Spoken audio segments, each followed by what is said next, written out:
میرے حضور نے یہاں تک فرمایا کہ جو شخص قرآن پڑھتا ہے اس کے لہجے میں لکنت کی وجہ سے یا عجمی ہونے کی وجہ سے وہ اٹکتا ہے اور اس کا لہجہ ٹوٹتا ہے، تو میرے حضور نے فرمایا اللہ اس کو دوہرا ثواب عطا کرتا ہے، ایک قرآن پڑھنے کا ثواب اور ایک اس کو اٹکنے سے جو تکلیف ہوتی ہے، تو فرمایا اللہ اس کا بھی اس کو ثواب عطا کرتا ہے۔ اور فرمایا یہ وہ پاکیزہ کتاب ہے کہ اگر تمہارا رب سے باتیں کرنے کو جی چاہے تو قرآن کھول کے بیٹھ جاؤ، یہ رب سے ہم کلام ہونا ہے، یہ اپنے رب سے گفتگو کرنی ہے۔ میرے حضور نے فرمایا کہ قرآن اللہ کی وہ لٹکتی ہوئی رسی ہے جس کا ایک سرا تمہارے ہاتھ میں ہے، دوسرا سرا تمہارے رب کے ہاتھ میں۔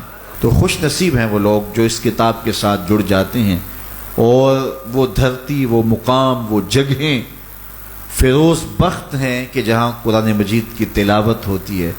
گھروں کو قبرستان نہ بناؤ، گھروں میں نوافل ادا کرو اور قرآن مجید کی تلاوت سے اپنے گھروں کو آباد کرو۔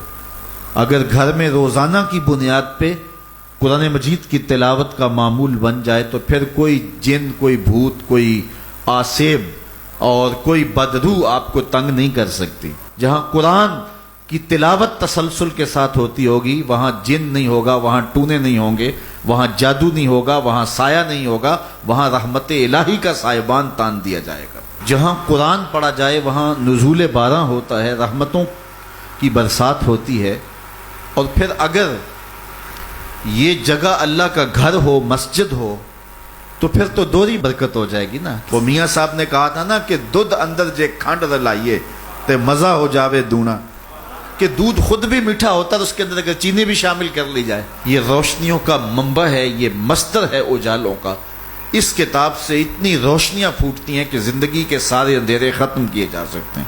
یہ طمانیت قلب کا سبب بھی ہے، یہ روح کے اجالوں کا سبب بھی ہے، یہ کتاب زندگی ہے، کتاب حیات ہے۔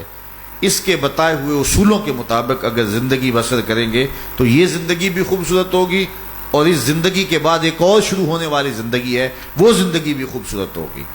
قرآن قبر میں چراغاں کرے گا، قبر میں روشنیاں دے گا، قبر میں اجالا کرے گا۔ اس کتاب کے اندر ایسے ایسے شفا کے نسخے رکھے گئے ہیں کہ ہماری زندگی کے روز مرہ مسائل کا حل ہے۔ مثال کے طور پہ آج کل ہر بندہ معاشی طور پہ پریشان ہے، تو سورہ واقعہ صرف 3 رکوعوں پر مشتمل ہے۔ اگر یہ معمول زندگی بنا لے تو سورہ واقعہ جہاں ہوگی وہاں نحوستیں اور بے برکتیاں نہیں ہوں گی۔ سورہ یاسین پڑھو گے تو بے پناہ برکتیں اس کے دامن میں رکھی ہوئی ہیں۔ اسی طرح سورہ اخلاص صرف 3 مرتبہ پڑھیں گے تو پورے قرآن پڑھنے کا ثواب نصیب کر دیا جائے گا۔ ایک شخص حضور کی خدمت میں حاضر ہوا اور اس نے حضور سے کہا کثیر العیال ہوں، ذرائع آمدنی بہت تھوڑے ہیں، تو میرے لیے کوئی دعا کیجئے، کوئی مجھے نسخہ بتائیے۔ تو آقا کریم نے اس کو جو نسخہ بتایا سنا۔ فرمایا جب گھر جائے تو گھر والوں کو السلام علیکم کہہ دیا کرو۔ یہ کتنا سوکھا نسخہ ہے اور کتنا اچھا وظیفہ ہے، گھر والے بھی خوش، اللہ رسول بھی خوش۔ اس کے بعد 1 مرتبہ سورہ اخلاص پڑھ لیا کرو، غربت توڑ نسخہ۔ جب بھی گھر جاؤ السلام علیکم، اس کے بعد 1 مرتبہ سورہ اخلاص۔ اور میرے حضور نے فرمایا کبھی ایسا ہو کہ تو گھر جائے، گھر میں کوئی بھی موجود نہ ہو، تو فرمایا عمل چھوڑنا نہیں، فسلم علیہ، پھر مجھے سلام کہہ دینا۔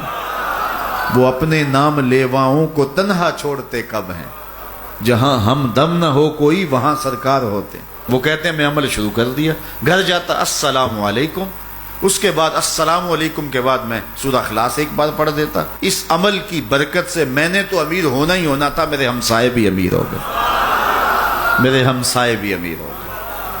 تو قرآن کو اپنی زندگی میں بسا لو، قرآن کو شامل کر لو، دنیا بھی سنورے گی، قبر بھی سنورے گی، نزا کا عالم بھی سنورے گا، حشر میں بھی اجالے ہوں گے، جنت کی بہاریں بھی نصیب ہوں گی، اور رسول اللہ کا ساتھ نصیب ہوگا۔